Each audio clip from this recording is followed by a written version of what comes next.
Welcome to another edition of the Highbury Squad.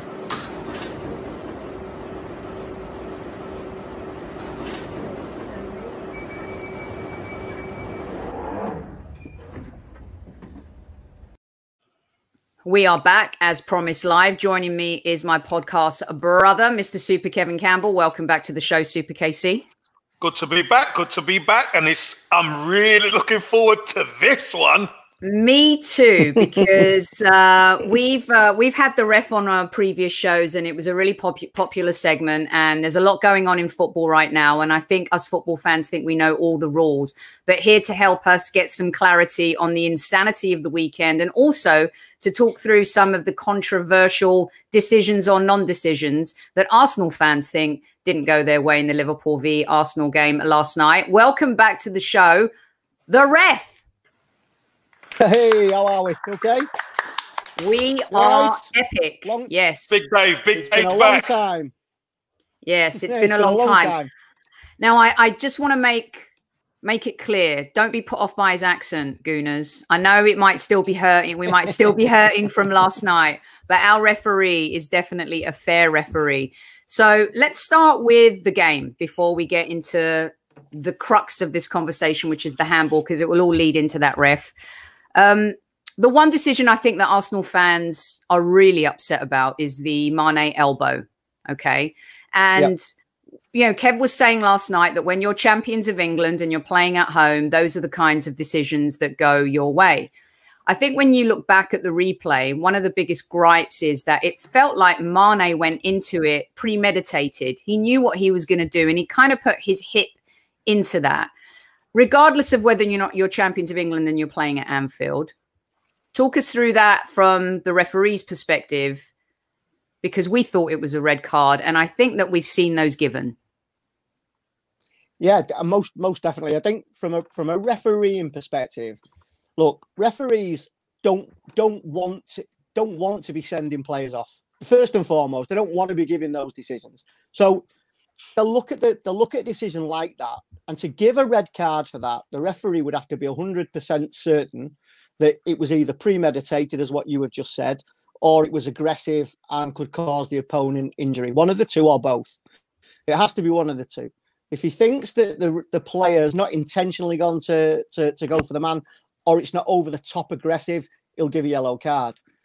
I always go off my own gut instinct when I'm watching a game of football, and on an initial view, straight away, because when you see a replay, when you see it slowed down, it skews your opinion. So I always go off what my gut tells me. And when the incident happened, I thought, uh-oh, he's in trouble here. He's led with his arm. He's led with his body. I don't think he's deliberately gone to hurt the man. I think what he's done is I think he's seen Tierney coming, and I think he thinks I'm going to block him off, but he's gone way over the top in terms of that. And Tierney actually holds his run, and it just means that his arm comes out even further and makes contact with the upper chest face area of Tierney. What amazed me with that incident last night was that Stockley Park didn't say go and have a look on the screen, because the referee, in his own mind, obviously was not 100% certain it was a red card, because it would have come out straight away. So he had an element of doubt, and I'm surprised that Stockley Park didn't say go and review it. One thing I will say, and it gets thrown around a lot, this, is that somehow it's too early to book a player or to send a player off. I hear that quite a lot. People say, oh, it's first minute of a game. No, it's rubbish. If it's a red card, it doesn't matter if it's the first minute or the 91st minute. It doesn't matter whether it's 0-0 or it's 5-0. If it's a red card, the referee should rule by the interpretation of the law. And in my opinion, the referee was unsure. And don't forget, referees can be cold as well. It's not just players who can be cold. He could have got into the game. He's not quite up to the speed. He may be thinking, oh, is it? Isn't it? That's where he needs help from the people at Stockley Park if you're going to have VAR. They should have said to him, just go and have a look at it again and see what you think. And if on reflection, you still think it's not an aggressive foul, then fine, stick with your decision. But I think if he'd have looked at it on the screen, I think Sadio Mane would have walked, and it could have changed the complexion of the game completely. So why is that? This is what infuriates us, right, Casey? The inconsistency. No, hold on, Sophie. Okay. Dave, Did you think it was a red card? Yes or no? Yes. Right. That's all I want to. That's what I wanted to hear first and foremost. Because you know what? All this cold referees and all that nonsense. No, Kev, what I'm trying. No. Yeah, Hold on, Dave. I've listened to you. Yeah, I've listened to you. Yeah. I've listened to you. I've listened to you quietly. Now I'm going to say my piece. I said last night, I understand. You know, you're at home. You can, some decisions go your way. There is no way under the sun. The referee never even went to the linesman to find out what it's for. Never mind Stockley Park. So this is my problem with it. Yeah, this is my argument about it. Stockley Park never helped the referee, but the referee never even seek help from his linesman. This is my argument. But my problem there, Kev, is that that's what VAR was brought in to do. VAR was brought in to clear up the clear and obvious mistakes that a referee can make during a game. So last night, there's a protocol. When the referee doesn't give a red card in that situation, Stockley Park should have been straight in his ear. They should have been saying, we think we do. They don't say, we think you've made a mistake. They say, we think you should go to the screen. Now, they've actually done that a lot more this season than they did last season. So I'm shocked that Stockley Park didn't have a word. You're right. You're absolutely right. The referee has made a mistake. But that's what VAR is there for. Or it should be. And that's the part. So are they not allowed to speak to the linesman? They're allowed to speak. Sure, they're allowed to speak to anyone they want. Yeah, of course he is. He can go to the linesman and say, did you have a view of it? The linesman can wave his flag and say... But the linesman was the one who waved the flag, you see. The linesman waved the flag. So therefore, shouldn't the referee go and check the linesman? It was right in front of the liner, really, wasn't it? Absolutely. But also the liner should be saying to the referee, because they're in communication, can you come here, please? Because if the linesman thinks the referee has missed it, look, referees can make a mistake. That's not an issue. But VAR was brought in to diffuse those situations, and they're not doing it. And I think that's the most frustrating part, is that the monitor this season had been working flawlessly. I think that before this weekend, the decisions, they were getting the right decisions. And right at the end there, the final decision rests with the referee, the man who's on the pitch, who makes that final decision. I thought the introduction of the monitor, we've seen it in MLS, we've seen it in other leagues. We obviously see it here in the United States across the board with professional sports. So I think the most disappointing thing, ref, is that why in that instance, as Kev said, when the lino flags, clearly there's a foul, he gets a yellow card. Why wouldn't they go to VAR? That is what drives fans insane. At that point, that's the inconsistency that is driving everyone up the wall. Sophie, just to correct you on a point, and I hear this a lot from football fans, a lot, that you go to VAR. You don't go to VAR. VAR is what goes to you. Game correct. All yes. the time. So VAR at that point, the protocol is laid out, and you're correct. They have been using the screen. There was a big uproar last season that they weren't using the screen. This year they've used the screen, and they've used it well. That's the one part of VAR they've got correct this season until last night. And I was absolutely gobsmacked. I was sat watching, and I'll go back to what I said before. I referee on a park. I don't have a VAR monitor. I don't often have linesmen. So I always go off my instinct, my gut feeling. Kev will know when he's played. You know, when you see something, you know, your gut tells you something. And as a park referee, you have to go off that. You have nothing else. So I always think back when I see, it's like when you see a tackle in slow motion. The amount of times me and Amanda, for example, have had rumpuses about tackles, and she'll send me a still photograph of a foot touching a foot. No, don't watch a still photograph. Look at the tackle in full time, and that'll tell you what's going on. And my instinct last night when I saw it straight away initially was, he's off. He's off. There was even enough for the referee surely to be thinking, I'm not sure. I've got to have a look at my own decision here. Yeah. Yeah. It was clear the arm had come out. Yeah. Yep. The referee doesn't get the benefit of slow motion, doesn't get the benefit of all of that, but the technology today does benefit and should benefit that decision making. And last night, the truth of it is too, ref, is that decision, Casey, you could tell the Arsenal players dipped not only after that, but there were some other decisions that we'll get to that were kind of questionable. But that's the type of decision, you know, then Mane goes on, has a amazing game. I mean, for me, I know Messi and Ronaldo, of course, they're on another planet called their planet football, whatever you want to call it. But in terms of best player in the world right now, for me, he is sensational, Mane. I mean, there's no stopping the guy. I know there's always this argument about, oh, who would you have, Salah or Mane? Mane is a machine. When he was substituted, we were relieved. But the point is that perhaps he shouldn't have been on the pitch. But that's football, and that's how it works out. Let's get to the third goal, which is going to lead us to this conversation that everyone's gone crazy about, ref. I think the hysteria is kind of insane. I actually think that key informer pundits like Jamie Carragher and Gary Lineker fueling the fire doesn't help. Please help us explain what was the old rule versus the new rule, and then we'll get to Jota and the other games that we saw, those decisions this weekend. So the old rule was relatively simple. I had to have been intent to handle the ball. It was a deliberate act. And there was always an argument. When I referee, handball was always the most contentious decision you give because it's the most subjective. You're reading what's in a player's mind under the old rule. Because I don't know, Kev can... Do you remember the Champions League final, Kev, when Sissoko gives a penalty away against Liverpool? Yeah. Nothing will ever tell me that Sadio Mane doesn't deliberately strike the ball at the arm. He sees his arm out and he hits it at it. It's genius, really, if you think about it. And he's gone. He put his arm up and the ball. I don't know. When you don't know what's going through Sissoko's mind, I haven't got a clue. But the old rule used to say it had to be deliberate. There had to be intent. So I think what they've tried to do, and they're failing spectacularly, by the way, is to sort of make the rule almost a line call. They're almost trying to bring it back into everything else where it's obvious. They're trying to make it a clear handball, and they've made a dog's breakfast of it. The rule has changed fundamentally. So there is two elements to it, and one will pertain to the Jota decision.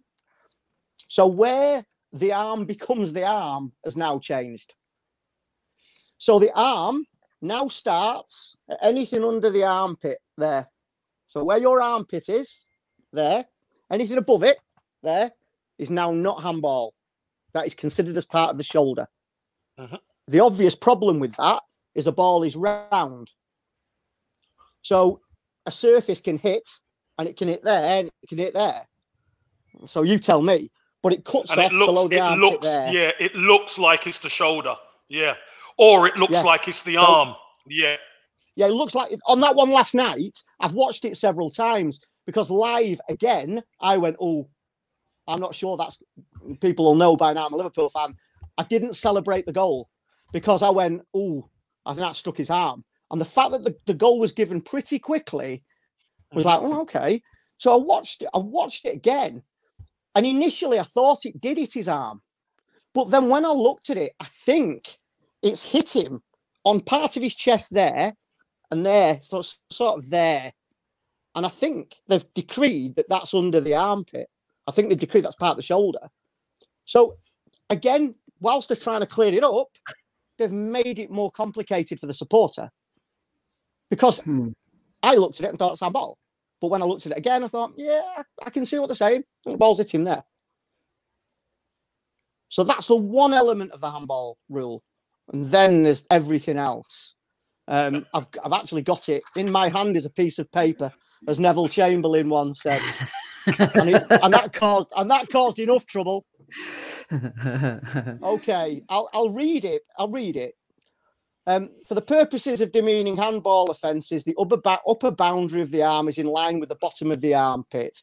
It is an offence if a player deliberately touches the ball with their hand stroke arm, including moving the hand stroke arm towards the ball, scores in an opponent's goal directly from the hand or arm, even if accidental, including by the goalkeeper. Okay. After the ball has touched their teammate's hand or arm, even if accidentally, immediately scores in the opponent's goal. So the goal that was disallowed for, who was it? Was it West Brom? Oh, sorry, the goal that was given for West Brom, for Chelsea against West Brom in injury time, where there was a big rumpus about whether it was handball. Last season, that would have been ruled out because it didn't matter what phase of play it was in. If it led to the goal and it was in and around the penalty area, they'd have disallowed it coming off the arm. Now they're saying it has to directly lead to a goal or a goal-scoring opportunity. It doesn't. It bounces off, player plays it in, the shot's saved, he taps it in. So this phase is beyond it, if you get what I'm trying to say. So there's that element of it. Then, if the hand or arm has made the body unnaturally bigger. So what they're trying to say here is if the arm comes out here, there, then it's handball. Doesn't matter if it's deliberate. If you stuck your arm out and it hits you, it's handball. And then if your hand or arm is above your head, so it doesn't matter again whether it's deliberate or not. So the one in the United game, for example. So Mopé and Dyer. And Dyer. With Dyer's an interesting one. Dyer's arm is sort of there, isn't it? When it hits him, he's got his back to the game, back to the play, and the ball sort of hits him as his arm is here as he jumps. You could deem that that's above his head, but I think it's a line call. I really do. I think it's a close one, that, and you can understand the frustration because if that's handball, Kev, you'll know as a player. Listen, where can you go? I'll be honest with you, Dave. I'll be honest with you. As a defender, what's your back doing towards the ball? Yes. What is your back doing to you're giving the referee an easy decision as far as I'm concerned. Yeah, maybe it's the same thing with the Sissoko thing when his arm's up here. Yeah. Okay, keep going because I want to get out here. Then where was he up to? Oh, yeah, above the head. Above the head. Yeah, the above offence is applying if the ball touches a player's hand or arm directly from the head or body of another player who is close. So again, it doesn't matter if it's fired at you from a yard. If your arms are out, if your arm's up here, it's a handball. So it can be right next to you. I think it can be hit at you, and it's handball. Wow, there's so that's point. How many points there, Kev? There's 1, 2, 3, 4. I mean, there's more. There's more. Go on. Well, actually, it doesn't. To be fair, that's where it ends. Then it tells us when it's not handball. When is it not handball? But that's in. When is it not handball? Except for the above offence, it's not an offence if the ball touches a player's hand or arm directly from the player's own head or body. So if I head it onto my own arm, that's not handball. So if I hit it against myself or it comes off my thigh, so the penalty that was given for Liverpool against Leeds, where the defender, the ball comes off his thigh and hits his arm, as per your rules, lads, that's not a penalty. Yet it's given. But that's in their own rules. Was that at Anfield again, Dave? That was. Yeah, mate. There's a. Hey, Kev, come on, you've been long enough in this. No, listen. Rules. No, Dave, you're right, and that's why I'm asking the question. You know what I mean? These decisions happen for the bigger teams. They do. Don't you know, Casey? This is Anfield. Exactly. Exactly. Okay, so let's take this game by game just a little bit. Okay, everyone, thanks for explaining the rules, ref. Can I just say one more thing? Yes, absolutely. One more thing. There's one more point. If the arm is not making the body unnaturally bigger, so straight down. Arms are here, yep, straight down. If it hits your arm, it's no penalty. What I will say there, Kev, if you're trying to balance yourself, if you're running in and you're trying to balance yourself, you're not telling me that you're naturally leaving your arm by your side. Your arms are going to come up and out just slightly there, aren't they? They are. Yeah. If you're in a penalty area, your arms are here. That's a penalty now. Good. Victor Lindelof got a penalty against him for Man United. Good. Do you know what, Dave? No, this is what I am going to say. Go on. I particularly remember Spurs getting decisions against Manchester City in the Champions League, right? Getting big decisions, game-changing decisions. I never heard them moan. Are you talking about the quarter-final, Kev? The quarter-final, Yeah. So don't moan. Don't moan when it goes against you. You know it balances itself out eventually. Okay? I actually think Everton suffered decisions against them. They got a decision at the weekend. So Roy Hodgson saying he don't like it. I never saw Roy Hodgson come out with the same energy when they got a penalty at Old Trafford. I never saw him come out with the same energy. It's amazing. What I will say is Steve Bruce did at weekend, fair play to him. When they got their penalty at weekend, Steve Bruce, I was shocked, actually. I thought it was quite interesting what he was saying. But anyway, I take your point. But I think also that managers have to be really careful about not wearing their rose-colored glasses in these situations, because they know damn well that, like KC says, when it goes against you or for you, you know, the rhetoric is always going to be different, right? But it was Steve Bruce handled that really well. And after what Roy Hodgson said, I think he was kind of backed into a corner, really. What was he going to say? I think, forget about the past. Can you imagine if we go way back and think of these decisions and having VAR and how the trajectory of maybe some games that maybe resulted in winning the FA Cup or the League Cup or even the Premier League? I mean, waiting for that. Waiting for that little nugget to come out. We're talking about Cardiff in 2001. They were I'm just around the post twice. Just saying. Stefan Arncho was our best reserve goalkeeper that season. He did really well. He done everything but catch it, didn't he? Too funny. He did. Well, one of his saves is absolutely outstanding. Okay, so let's start with the Brighton Man United game. Okay. Well, hold on. Let's finish. So Jota, I think we agree.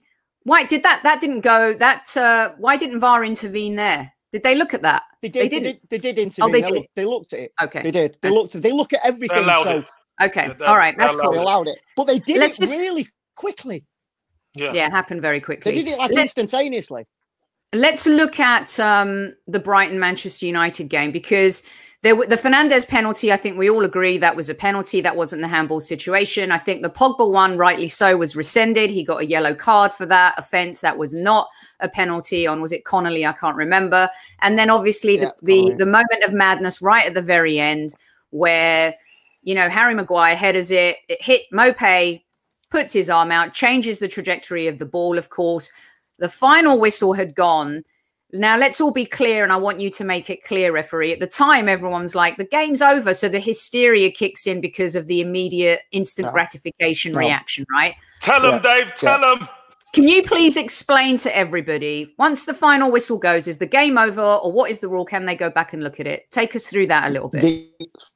They can look at it. The offence happened during the game. So that during the 90 minutes or 90 whatever plus minutes. So it doesn't matter if the final whistle has gone straight away. VAR can relook at it, and because the offence happened, if there was a kick off the ball after the final whistle, for example, in the penalty area, that wouldn't be counted as a penalty. That then the game would be over. But the offence happened during the game, so therefore VAR can look at it and VAR can rescind that decision because it's a clear and obvious error from the referee. So they can go back and change it. They did that right as per the rules, as per the protocols. Mopé ruined that for everybody, didn't he? Bloody hell. What was he thinking? Harry Maguire. Muppet, I think his name is. Harry Maguire's got a free header from 16 yards. What you do is you stand there and go on then, son. And if you put it in the top bin, you shake his hand and walk off and buy him a beer after. You go, well done, lad. Right. Okay, so ref, let's go to the Everton Crystal Palace game, because I think the Ward penalty is the one that a lot of people felt was exceptionally unfair. Talk us through that. What did they make? Yellow card, red card for the referee or VAR on that one? And obviously it's not the refs. The refs are just executing the new law. Stop bashing the referees, everybody. They are just enforcing the law. Was that fair, unfair? Did they get that decision right? I mean, Kev probably loved it. The call on that one is whether they deem that the arm is making the body unnaturally bigger. That's the call that they're looking at. So there was 2 incidents in quick succession, if you remember, during that game. And I think they involved the same player. I think it was Ward twice. The ball hit his arm. They looked at the first one and said, no, his arm was laterally by his side. The second one, they deemed that his arm had come out slightly. I think by the letter of the law, you can make a case for it being correct by the letter of the law if they deem that his arm is out unnaturally. But I think this is where we're going in terms of the discussion. And you said something before about ex-players, no offence, Kev, or pundits. A lot of them are looking at it based on how they used to play and the rules they used to play in. That's what they're looking at it. So they're looking at it going, your old school Steve Bruce's, Roy Hodgson's are going, oh, it's never a penalty because in my day, but it's not in your day. And the rules have changed. So you have to look at it. Instead of coming on screaming and shaking your head, you have to look at the rule. If the rule says it, it's a penalty.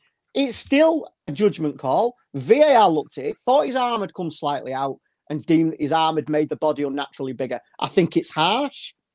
But according to the rules, I can see why it's given. Yeah, and that's why I said that earlier, because I think it's their role as pundits to also kind of diffuse some of the hysteria. And you're right.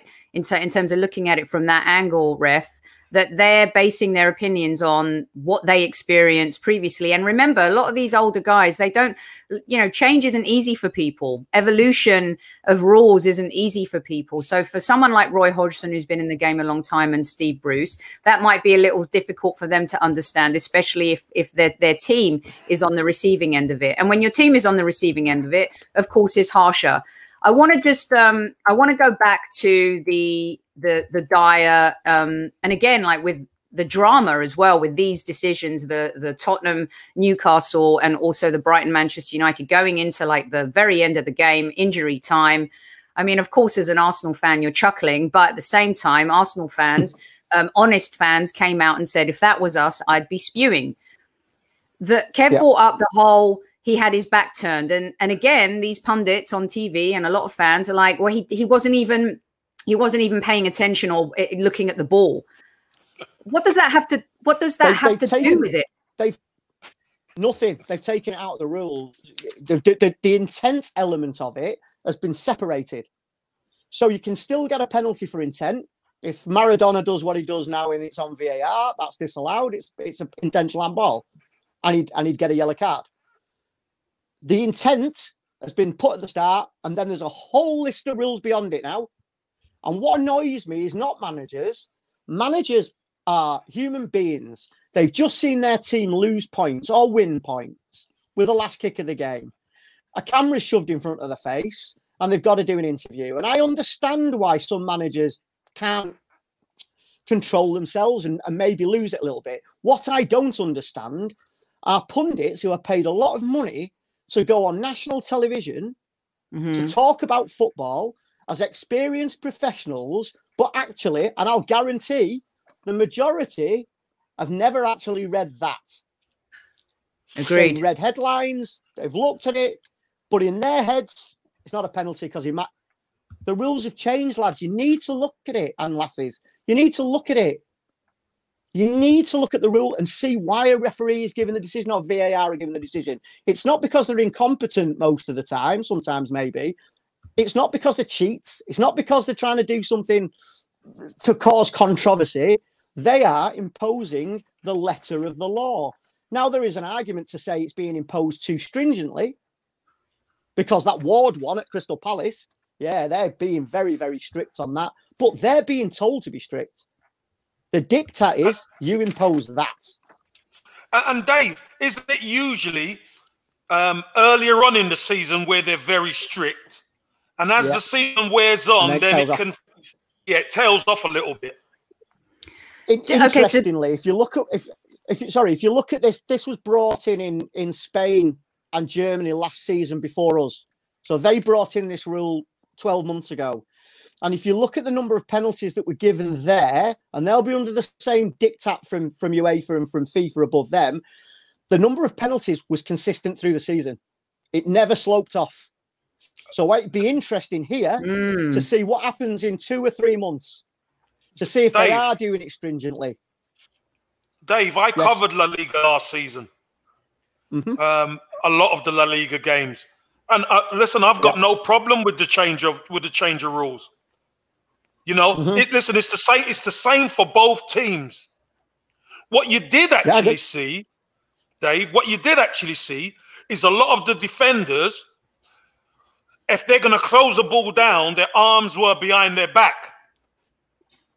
And if it obviously hit the arm, if it hit the arm, then it's hitting it up here, as opposed to, you know, having it by your side, but it's a little bit out from the body. That gives the referee a decision, doesn't it? Yeah, yeah. Van Dijk does it. Van Dijk puts his arm behind his back like that. So the ball hits him on the head, not a problem. As you say, the ball hits his arm, it's shoulder. It's never getting given. Yeah. Okay, so I'd like to. I'd like to go to. You're listening to the Highbury Squad, everyone, and the ref is on with us here. As I said at the top of the show, just in case for those joining in chat right now, don't be put off by his accent. And thanks to our sponsor, Playing the Game. Go to ptgame.co.uk. You can create branded entertainment content your way. Right. You said something earlier, Ref. And as an ex-player, what I love about having KC on too is that he can take us into the game beyond the lines. Do you see, and KC, I want you to be super honest about this, because it's the same situation maybe where, you know, some players say, look, if I can take a dive, I'm going to take a dive and win my team a penalty if I need to do that at some point in a game. You're taking an opportunity to give an advantage to your team. KC, if you were playing today and this was the rule, can you, number one, see players kicking the ball deliberately, like the ref said with regards to the Champions League final with Mane? And would you do it? Of course I would. It goes again. Listen, of course I would. Because you've got to do, no, it's not. It's within the rules. If my arm if my arm is up here and somebody strikes the ball for my arm, what is my arm doing there? It shouldn't be there. There's also no rule in the game that says you can't kick a ball. You can't. There's no rule that says that. You're damn right I would. No. Here's how I look at it, Sophie. And Dave, ref, you could tell me you used to referee back in the day. Do you remember the professional foul? The professional foul, you people would say that is a great foul to give because it stops the opposition. That kind of got outlawed because you get sent off now. But I tell you this, Sophie, if we're winning 1-0 and it's the 89th minute and somebody, Sadio Mane's running through and I could take him down outside the box, what do you reckon I'm going to do? Well, he's got to come down. He has to. It's the only way to get that guy down anyway. No, but do you understand? Is it in the rules? No, it's not in the rules. But do you know what? As a fan, you would say, what a good decision by Kev, or what a good decision by David Luiz, or what a good decision, because you preserve your lead, probably. It's the same with a shot. The one that springs to mind, and he got absolutely murdered for it, was Luis Suarez for Uruguay in the World Cup, where he punched the ball over the bar. And everyone was going, he's a cheat, he's this. I tell you what, if that's my player and he doesn't punch the ball over the bar, I'll be going absolutely nuts. If you've got a chance to stop a goal and to let them score a penalty to win the game and you get sent off, do it. Do it. I guess it's kind of like tax laws, right? There's always a loophole, and those who find the loophole aren't really breaking the law. Well, I'll tell you, Luis Suarez would be an interesting one in the Premier League right now with this. Luis Suarez would get 3 penalties a game. I'm telling you, because he'd just go, where's his arm? Who's the defender with the arm out? Him. Penalty. Do we then start? Okay, so I know what the answer is going to be, but I have to ask the question because there's going to be a group of listeners that are going to say, ask the question. Do we lose the integrity of the game? Is this new rule going to result in that? Are we going to start seeing, you know, too many penalties in a game? Are they? I mean, what do you guys think? I mean, it just feels to me that we don't like diving. Everyone complains about diving. No one likes that.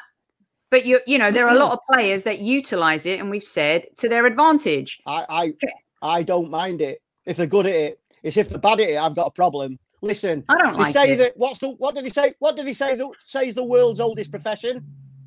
Diving, cheating, trying to win an advantage in football is probably the second oldest profession. It's gone on since time immemorial. The game evolves and changes, rules evolve and change, and players will always try and find a way to gain an advantage in a football match. It's gone on before, and it will go on in the future. You're never stopping it, and it's just evolving. It's a different thing. Dave, for me, how is it challenging the integrity, Sophie? Because let me tell you something. Football is a tough, nasty business. High-level football is a tough, nasty business, right? And let me tell you something. You could see Liverpool wanted to prove a point against Arsenal yesterday. You could see it was in them. You know, Arsenal had done them twice, and they wanted to prove a point and put Arsenal in their place. So however they needed to do it, whether they had to be a bit more physical about it, make contact with Arsenal players, that's what they were going to do. And that's what they done yesterday. Yeah, they got away with some things, and sometimes you do get away with some things. I was part of an Arsenal team that did the same thing. I've got to be honest with you. And we got away with stuff. So it is just part and parcel. Okay. I hear you. I hear what you're saying. If this continues in the manner in which it is, ref, they're not going to change the new rule mid-season, are they? They're not going to. Is this rule here to stay? I think is what a lot of fans want to know. I think the rule is here to stay. I think what could happen, as Kev alluded to before, I think what could happen is the interpretation of the rule could start to ease as the season goes on, and referees and VAR start to sort of manipulate themselves around it and have a look at it a little bit more nuanced. Right at the moment, they are ruling to the strict letter of the law on the handball rule. They are, you can tell. As soon as the arm comes out, as soon as the arm goes up, it's a penalty. It's black and white. I think there is a chance that later on in the season, they could start to just be a little bit more relaxed on it. They've done it before. I remember when we had the march it on 10 yards? That lasted about 2 months. But that was an FA rule. This is a FIFA rule. So that's it. That's staying. That ain't going anywhere. That's staying. Same as VAR, that's staying. But there could be a chance later on in the season that it just starts to become a little bit more, as I said, more relaxed. All right. Wow. Kev, have we cleared this up? Are there any other issues that we want to cover with the ref while we have him here? I mean, I think there were a couple things in aside from the handball, there's just like, for example, in the Liverpool-Arsenal game, there was the challenge on Lacazette in the first half that should have been a free kick. There was the challenge on Aubameyang in the second half. And I think Arsenal put their heads down. They weren't getting any of the decisions. And I think what fans are looking for again is consistency, right, KC? Just be consistent. 100%. And look, like I said, there's certain things that you get and there's certain things that you don't get when you're away from home or when you're playing the champions. Now, I thought the referee let quite a bit go yesterday, and it always seemed to be when Liverpool were the aggressor. Whenever Arsenal were the aggressor and Arsenal made contact with the Liverpool player, it would be a free kick. But Arsenal weren't given that courtesy. So sometimes I get it and I say it, but this referee, we got his card mark, Sophie. Yeah, we got his card mark. Dave, you know what I mean? He's going to get some of that when I see him. I tell you. Yeah, he's going to get some of that. Thought he went through. I actually thought he went through about a 10-minute period where he had an absolute nightmare. And you're right. There was 3 or 4 decisions. One on Fabinho, on Aubameyang, where, I mean, come on. I mean, it's a foul. I mean, and he lets it go. What I will say is, just to balance it up just slightly, he made one fantastic decision and then made a poor decision in the same breath. For the first goal, he let an advantage go where Keita was dragged back by Granit Xhaka. Great decision. because it got to the goal and it was the correct decision. Agreed. Granit Xhaka should have been booked. Yes. He should have gone back and booked Granit Xhaka. And it's like sometimes referees get caught up in a moment themselves. It was cynical. That was a cynical. This. Yeah, he's grabbed down around the neck. I think Craig Pawson is a poor referee. I think he's one of the poorest we have. I think he's inconsistent. I think he switches off in games. So we'll see. But yeah, no, I thought he was poor last night.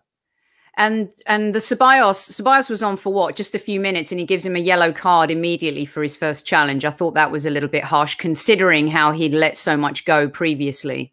I thought that was a bit of a. It's not consistent. Yeah. It's not consistent. We should have a league for referees. Do they have that, Dave? Remember, I think I asked you about that last time about performance reviews. They do. They get listen, and this is why referees are giving stuff to the or making decisions to the letter of that. Because if they don't, they get marked and they get assessed. Look, there is behind the scenes management of referees. It doesn't go unnoticed. Whether that's good enough, whether that governance is good enough, is a different matter. What makes me laugh is when a referee has a poor performance, they drop him down to the Championship. You don't want a poor referee in the Championship or League One. That's the last thing you want, because there's more going on there than there is in the Premier League. Yeah, true. The punishment is go and watch a game where there's worse tackles. Okay. They should be put for gardening leave for a couple of weeks. Yeah, they shouldn't even be sent to the Hackney Marshes. Not even Hackney Marshes wants them. Yeah, not at all. They want to come and referee at the standard I refereed at, and then they'll see whether they're very good. Where you've got no linesmen. You know, it's the truth of it is Abiodun in our chat is saying Arsenal need to learn to be a little bit nastier. Casey and I were talking about this yesterday, and I brought up, and I didn't want to bring up, the current documentary on a very popular streaming platform, when a very unpopular manager said that you need to be see you next Tuesdays. And I totally understood what he meant by that. I think a lot of fans understood. There are certain teams, they're just so nice and polite. And that is why I enjoyed Xhaka yelling when we equalized. He didn't even want to celebrate. And I don't want to kind of get into the game. We're gonna jet off here a minute, but agreed, Casey. When we equalized, you mean when we took the lead? Yeah, Xhaka wasn't happy at all. Yeah, when we took the lead. Sorry, yeah, when we took the lead, he wasn't happy at all. He's yelling at everybody. He was scared. Yeah, he shouted. You were scared twice. Interesting. Yeah, this referee. I tell you, this Can you imagine any previous Arsenal player from the '89 squad or the Invincibles yelling out that they were scared? Oh my God! Come on. You go back to you not being nasty enough. One of the biggest improvements Liverpool have made is bringing Fabinho in, because Fabinho's got that in him. Fabinho will put his foot in. He'll drag players back. He'll do the nasty, dirty, horrible, niggly stuff that means that we get set again. And Arsenal, you're right, Arsenal don't have that in the locker currently. Xhaka's got an element of it. He does. But beyond that, I think they need that a little bit. We haven't had it. No, we haven't had it. The last player was Coquelin. Hold on a minute. Granit Xhaka's got what in him? Coquelin was the last one that we really had that was a bit nasty. No chance. Coquelin, no chance. He was a bit Come on, the NLD game where he went in and got the red card, that cost us. Yeah, but what I'm saying is this, Sophie, Dave, what I'm saying is this. Liverpool have 2 or 3 or 4 players in that midfield who are dogs. They are dogs. They go to war every single game, right? They do. Arsenal don't have it. They have nice players. They have nice players. Xhaka pulls somebody back. Doesn't go through him. That's what we need. We need somebody who'll go through him, get a booking. Then Liverpool would know we're in a battle. But no, pulling people back and it's cheating. That's cheating. Okay, so let me ask this question. I'm going to let you go on this one because Paramod just sent it in. And take a look at this, ref. I think it's a really good question. And Casey, sorry to ask this. Why is there no young blood coming through in Premier League refereeing? Also, why are there no female refs? Seems like other parts of Europe are more advanced in this. Can we answer that before we duck out? Yeah, I can answer both. I think there's a reluctance in English football, as there always seems to be around English sport, where we're frightened of letting youth sort of have a go at it. So I think we sort of want referees to cut their teeth in the lower leagues, and then we'll filter them through, and they come through when they're in the mid to late 30s, early 40s even sometimes, and it's too late. Those referees, if you look at rugby league, for example, they have a lot of youngsters who referee at the very highest level, people in the late 20s, and that's what it should be in professional football. In Premier League football, it's the best referee that counts. Whether they're a woman, whether they are 25, doesn't matter. Where's the ex-players? Where's the players who didn't make it because of injury or just didn't make it because they didn't get the breaks? Where are they getting funneled into a system where they go, okay, well, here's your chance to have a career in football. You can be a referee. Now, people say, don't be a referee. It's a good living. The professional people. But they're still getting let down by the technology and the rules. Yeah.